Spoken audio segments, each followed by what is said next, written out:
और मैं मेरे आंखों से पानी आ रहा है, मैं रो रहा हूँ। मेरे छाती के ऊपर कोई बोल रहा है बैठ के, आज तुम्हारा आखिरी दिन है, आज से 2 दिन बाद तुमको लेके जाऊंगा, तुम्हारा आज आखिरी दिन है, इतना दिन तक मैं तुम्हारा इतना ही टाइम था बोल के ऐसा बोल रहे हैं। मेरे को सुन के रोना आ रहा है। मम्मी जो सामने आई ना, उनको देख के इतना रोने लगा मैं। दोस्तों, आप सभी का स्वागत है अक्षय वशिष्ठ चैनल पर। इस चैनल पर मैं अक्षय वशिष्ठ आपको ऐसे पैरानॉर्मल इंसिडेंट और एक्टिविटीज़ के बारे में बताता हूँ जो कि हमारे फॉलोअर और सब्सक्राइबर हमारे साथ शेयर करते हैं। इंस्टाग्राम आईडी, जीमेल आईडी और अब एक ऐसा फ़ोन नंबर जो कि आप स्क्रीन पर देख सकते हैं। तो कभी आपके साथ कोई ऐसा पैरानॉर्मल इंसिडेंट हुआ हो, आप उसे रिकॉर्ड करके भेज सकते हैं। मैं अक्षय वशिष्ठ उसे नरेट करूँगा अपनी आवाज़ में। आगे बढ़ने से पहले बहुत बहुत शुक्रिया जो इंस्टाग्राम, यूट्यूब को आप प्यार दे रहे हैं। इसी तरीके से प्यार बनाए रखिए। हमेशा की तरह एक अनाउंसमेंट कि मैं फेसबुक पे अभी अवेलेबल नहीं हूँ, तो अगर आप फेसबुक पे किसी से बात कर रहे हैं तो वो एक फ्रॉड हो सकता है। हमारे मल्टीपल पेजेस बना के हमारी वीडियोस यूट्यूब से डाउनलोड करके उन पे अपलोड की जा रही है। अभी मैं फेसबुक पे अवेलेबल नहीं हूँ, तो इस चीज़ का ध्यान रखिए। ये रियल इंसिडेंट जो आपके सामने लाए जाते हैं, ये इसलिए लाए जाते हैं ताकि आप इनसे सबक लें, सीख लें। जो दूसरों के साथ हो रहा है वो कभी आपके साथ ना हो, तो दूसरों की गलती आपके लिए सीख बन सकती है। इस इंसिडेंट का मैं रियली वेट कर रहा था, क्योंकि ब्लैक मैजिक और शेप शिफ्टर या फिर अलग अलग इंसिडेंट तो आपके सामने आते ही रहते हैं, लेकिन एक ऐसी ज़िंदगी जो बहुत ही ज़्यादा स्ट्रगलिंग होती है।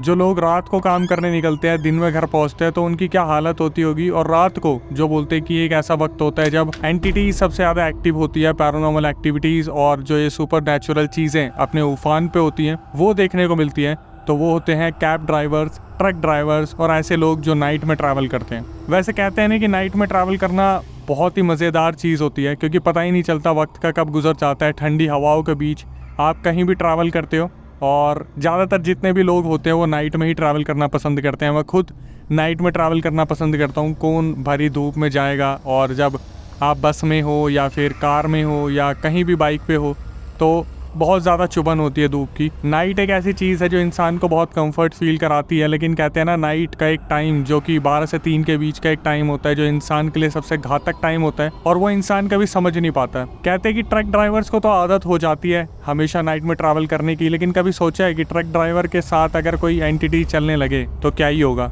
आज का जो रियल इंसिडेंट है वो हमें जाकिर ने भेजा है, जो कि कर्नाटका के रहने वाले हैं। कर्नाटका में उनके साथ 2018 में एक इंसिडेंट हुआ था, और वो इंसिडेंट इतना ज़्यादा डरावना है कि अगर आप उसे पूरा सुन लेंगे तो हो सकता है कि आप रात को अकेले निकलने से पहले 100 बार सोचें कि कहीं आपके बगल में गाड़ी में बैठ के कोई और ना जा रहा हो सकता है जब आप इस वीडियो को देख रहे हो तो आप रात को कहीं ट्रैवल कर रहे हो, तो आपको डरने की ज़रूरत नहीं है। सिंपली आपको इस वीडियो को देखने के बाद हनुमान चालीसा प्ले करनी है, या उन भगवान के बारे में सोच रहे हैं जिनको आप सबसे ज़्यादा मानते हैं। जाकिर सिर्फ 23 साल के थे जब उन्होंने अपने घर परिवार की रिस्पॉन्सिबिलिटी अपने सर पे पूरी तरीके से ले ली थी, और वो रात को ट्रक चलाया करते थे। लेकिन कहते हैं ना कि ट्रक चलाते टाइम आपके साथ कोई ना कोई सपोर्टर हमेशा आपके साथ होता है, चाहे वो आपको क्लीनर हो या फिर आपका सामान लोड करवाने में आपकी हेल्प करे। कभी भी आप अगर अकेले निकल रहे हैं तो आपको थोड़ा सोच समझ के निकलना पड़ता है। वैसे तो आप दिल्ली, गुड़गांव हाईवे पे, राजस्थान, ऐसी ऐसी जगहों पे देखते हैं कि रात को गाड़ियां पूरी स्पीड से निकल रही होती है, जिन्हें कोई डर नहीं होता। लेकिन कभी कभी ऐसा भी होता है कि जब आप एक रोड पे जा रहे हैं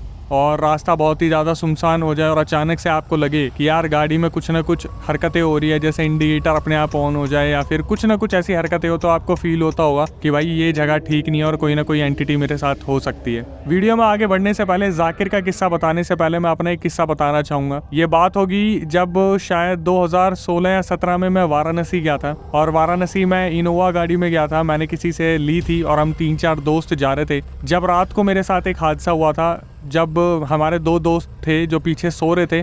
मैं और मेरा एक दोस्त था, जो अभी तो खैर हमारी बात नहीं होती, लेकिन हम जब गाड़ी में जा रहे थे वाराणसी, तो एक ऐसा रास्ता आया था जहाँ पर बिल्कुल सिंगल रोड थी। मैं अभी भी इमेजिन करता हूँ तो मुझे बहुत ही ज़्यादा अजीब लगता है कि उस टाइम पे हमारे साथ ऐसा हुआ। जब यूट्यूब में क्विट कर चुका था उस टाइम पे, उस रोड पे मैं आज भी आपको अपना एक्सपीरियंस बताते हुए गूज़बम्स फील कर सकता हूँ। बहुत ज़्यादा फॉग थी, मतलब ऐसा था रास्ता कि हमें इतना भी नहीं दिख रहा था कि हमसे अगला आगे कौन हो सकता है। सिंगल रोड थी, हम रोड पे चल रहे थे, इनोवा गाड़ी थी, 2 दोस्त पीछे सो रहे थे। इस साइड भी हमें दिख रहा था कि ढलान के नीचे खेत है, और उस तरफ भी हमें दिख रहा था ढलान के नीचे खेत है। और फॉग इतना ज़्यादा था जब हम समझ नहीं पा रहे थे कि भाई आगे क्या हो सकता है, क्या नहीं हो सकता। तो मेरे दिमाग में एक ही चीज़ चल रही थी कि रोड के बीच में जो वाइट लाइन्स होती हैं उसको अगर हम फॉलो करते रहेंगे तो शायद हम रास्ते से उतरेंगे नहीं। जो हमारे बाकी 2 दोस्त थे वो पीछे सो रहे थे, और मैं अपने दोस्त को कोनी मार के यही बोल रहा था कि भाई रोड के बीचों बीच चलाइयो, हमें कुछ भी नहीं दिख रहा, कोई भी दुर्घटना हो सकती है। और कोई भी हादसा हो सकता है। अगर हम गाड़ी कहीं रोकते हैं तो हमें लूटने वाले भी आ सकते हैं, क्योंकि हमने सुना था उस टाइम पे कि लूटपाट बहुत होती है ऐसी जगह पे। हम जब रास्ते में बिल्कुल सीधा सीधा जा रहे थे तो हमारे साथ 2-3 चीज़ें ऐसी हुई जिसके बाद मुझे कंफर्म हो गया कि कोई ना कोई चीज़ है जो हमारे साथ आगे पीछे है।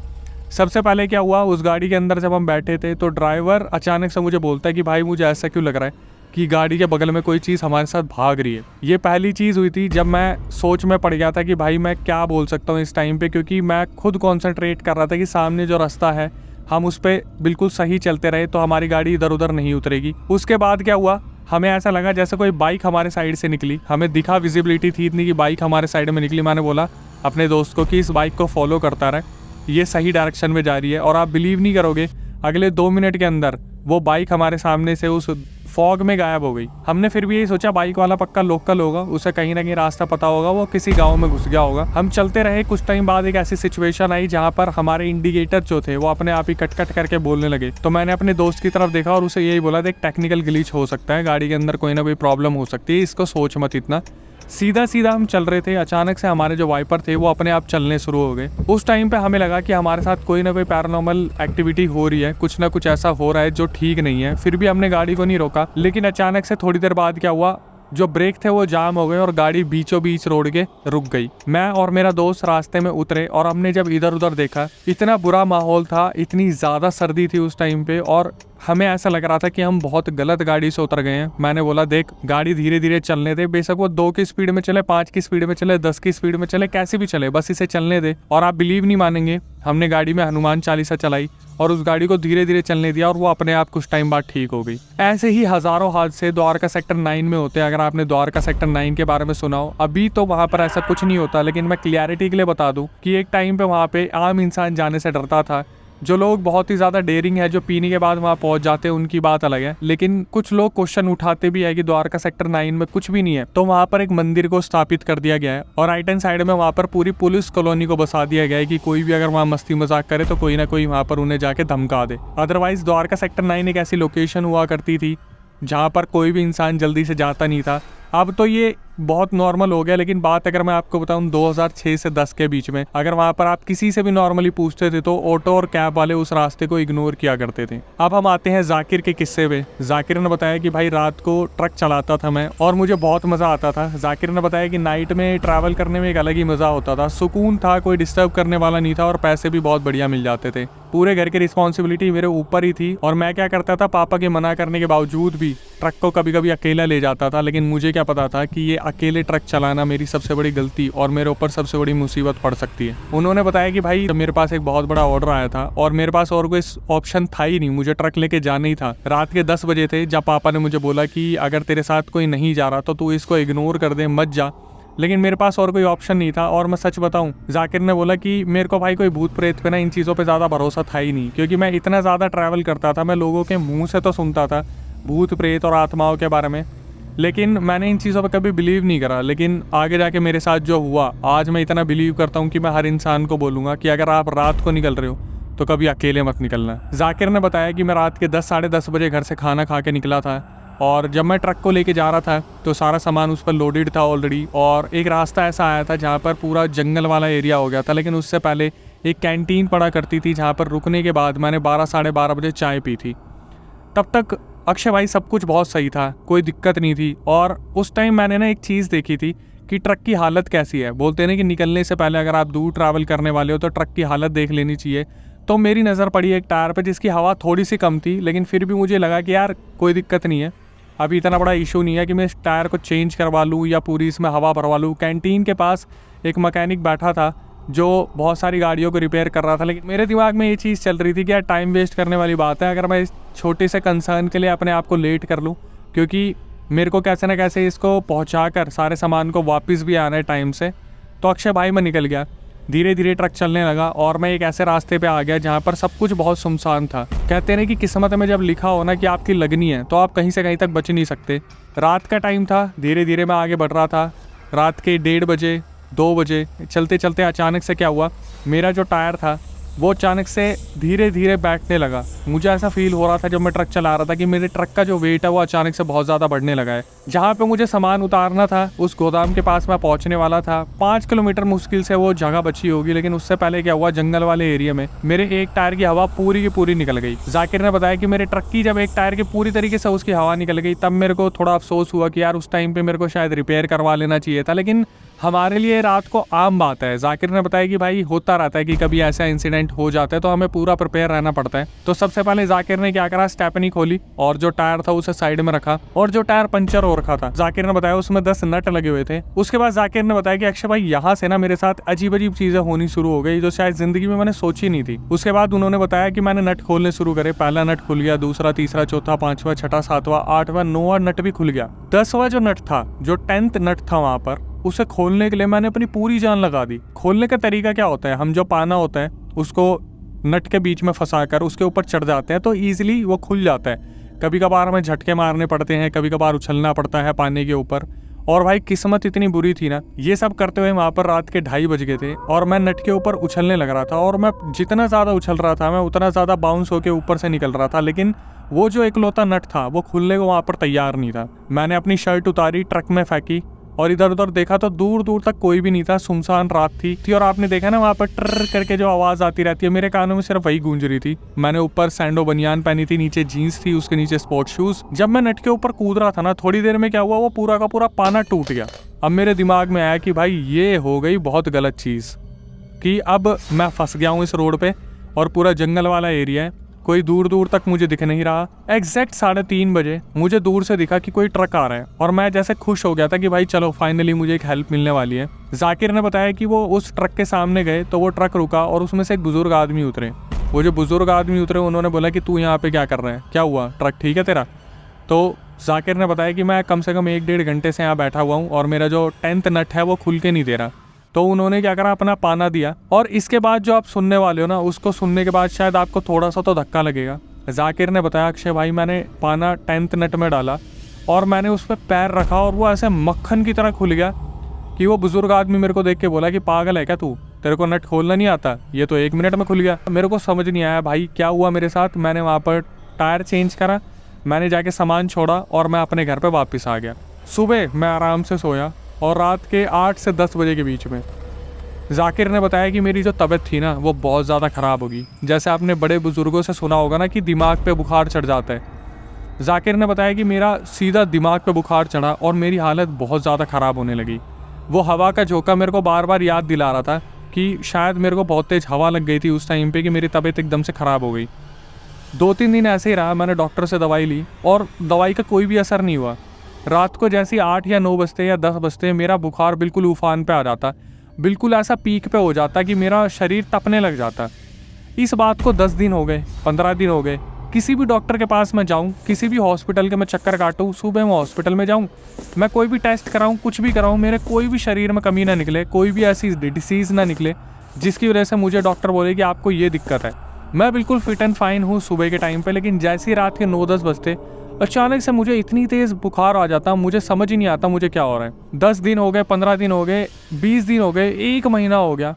उसके बाद जब 1 महीने से फालतू हुआ तो मुझे ऐसा लगा कि शायद मुझे अपने पापा को वो इंसिडेंट बता देना चाहिए कि मेरे साथ उस रात हुआ था कुछ ऐसा। उन्होंने बताया कि दोपहर की बात थी, घर में ना ही उनकी मम्मी थी ना ही उनके पापा थे, किसी काम से गए थे और जाकिर घर पे सो रहे थे।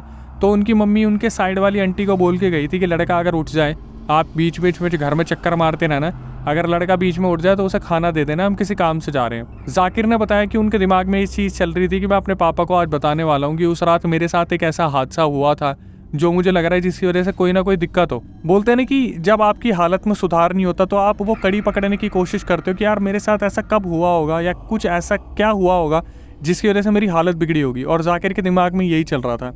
उन्होंने बताया भाई मेरी आँख खोली और उसके बाद जो मैंने चीज़ देख ली, भगवान ना करे वो किसी के साथ ऐसा हो। जाकिर ने बताया मेरी आँख खोली और मैंने देखा मेरे छाती के ऊपर एक फीमेल बैठी हुई है और जो मुझे घूर के देख रही है। जाकिर ने बताया भाई मैंने अपने ना पूरे हाथ पैर चलाने की कोशिश कर ली, मेरा शरीर जैसे बांध दिया किसी ने, दोनों हाथ मेरे बंध गए, दोनों पैर मेरे बंध गए।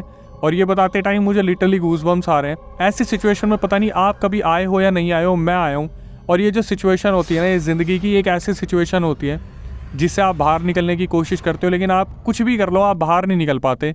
जाकिर ने बताया कि भाई अक्षय, मेरे ऊपर वो एंटिटी बैठी हुई है और मुझे बोल रही है आज से 3 दिन बाद मैं तुझे लेके जाऊंगी। मैंने तेरे को उसी दिन कब्जा लिया था, लेकिन अब तेरे को याद आया है और 3 दिन बाद तेरे को मैं इस दुनिया से अलग कर दूंगी।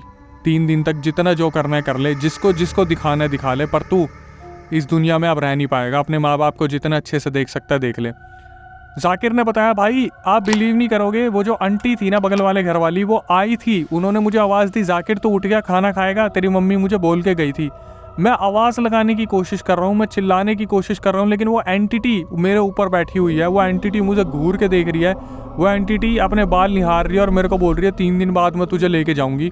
मैं रो रहा हूँ, मैं चिल्ला रहा हूँ, मेरे बगल में एक पानी की बोतल रखी है, मैं वहाँ तक पहुँचने की कोशिश कर रहा हूँ, लेकिन मेरे शरीर को जैसे किसी ने इतनी ज़ोर से बांध दिया कि मैं अपने हाथ पैर हिला नहीं पा रहा। अपने दांत, अपनी जीभ, अपना मुंह, मेरे एक्सप्रेशन सारे के सारे वहाँ पर जम के रह गए थे और वो एंटिटी मेरे ऊपर बैठ के मुझे देख के हंस रही है।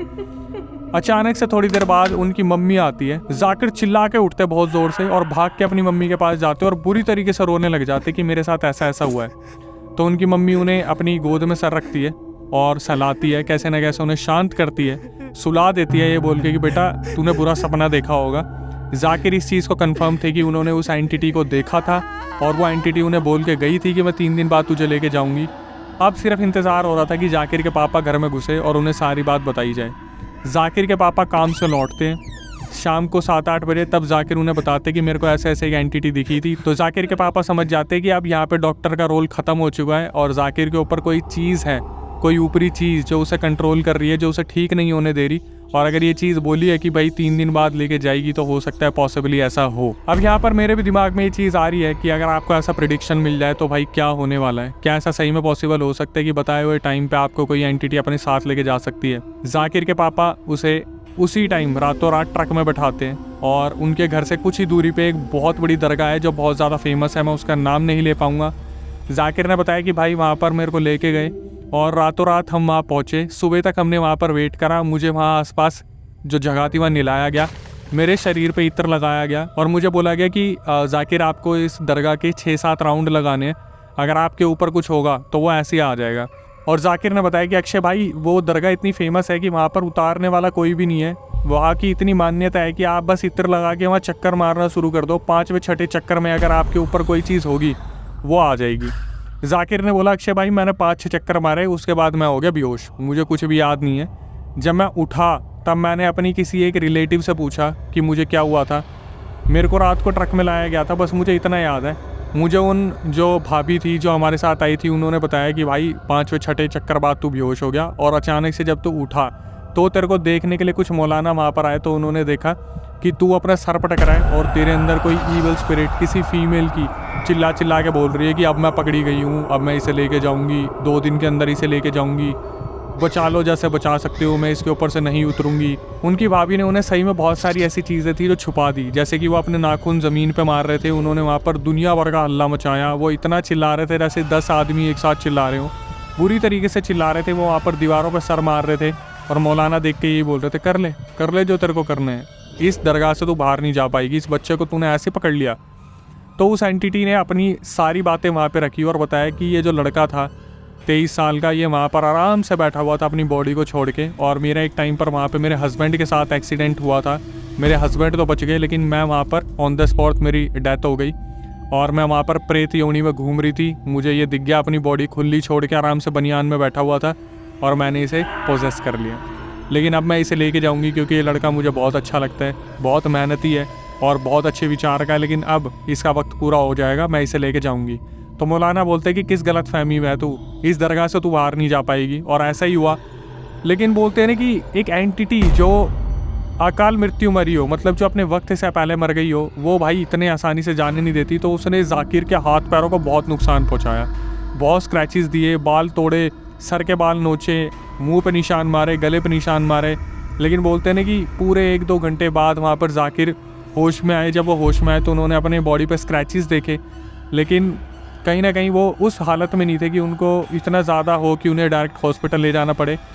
लेकिन जाकिर के आसपास कील ठोकी गई, एक ताबीज़ दिया गया और उसे बोला गया कि अभी आपको कम से कम 6-7 अमावस्या यहाँ पे आना पड़ेगा और लड़के को कभी भी अकेले मत जाने दें, किसी के साथ ही भेजना है अगर वो ट्रक ड्राइविंग पे भी रात को जा रहा है। जाकिर ने बताया कि भाई अब तो खैर मैं दुबई में आ गया हूँ, 2024 चल रहा है और उस टाइम पे 2018 में मेरे लिए ऐसी चीज़ें हो गई थी कि मैं लोगों को सिर्फ एक ही मैसेज देना चाहूँगा कि अपने आप को रात को निकलते टाइम फन्ने का ना समझें, कोशिश करें कि भाई अकेले ना जाएं।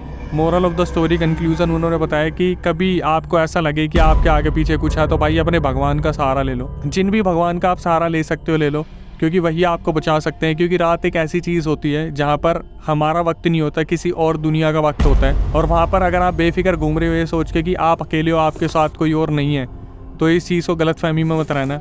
हो सकता है जब आप वीडियो देख रहे हो तो आपके आसपास भी कोई हो जो आपके आसपास बैठ के ये देख रहा हो कि वाह अक्षय भैया कितनी अच्छी वीडियो बनाते हैं, तो थोड़ा संभल के आप भी अपने भगवान का नाम ले सकते हैं। हालांकि मैं आखिरी में यही बोलूँगा कि जाकिर आप बिल्कुल ठीक है, दुबई में है, वहाँ पे उनका कॉन्ट्रैक्ट चल रहा है अच्छा खासा, सब कुछ सही है, फैमिली में भी सब ठीक है। उन्होंने रेफरेंस के लिए एक फ़ोटो दी है जो मैं आपके लिए लगा दूँगा, उनको कोई दिक्कत नहीं थी इस फ़ोटो देने में या लगाने में। मैं आखिरी में आके यही बोलूँगा, जो इंस्टाग्राम यूट्यूब का आप प्यार दे रहे हो उसके लिए तहे दिल से शुक्रिया। जो कमेंट्स आप करते हैं वो हमारे लिए मोटिवेशन होता है। कभी कोई पैरानॉर्मल इंसिडेंट आपके साथ हुआ हो तो आप उसे रिकॉर्ड करके भेज सकते हैं, मैं अक्षय वशिष्ठ उसे नरेट करूँगा अपनी आवाज़ में। और आखिरी में ये बोलूँगा भाई थोड़ा सा देख के रात को घूमने वाले कभी ऐसी जगह पर कोई डेयर मत ले लेना जैसे द्वारका सेक्टर 9, दिल्ली कैंट या ऐसी जगह पर जैसे बुअली भटियारी पे आप पहुंच जाते हो रात को फन्ने का बन के।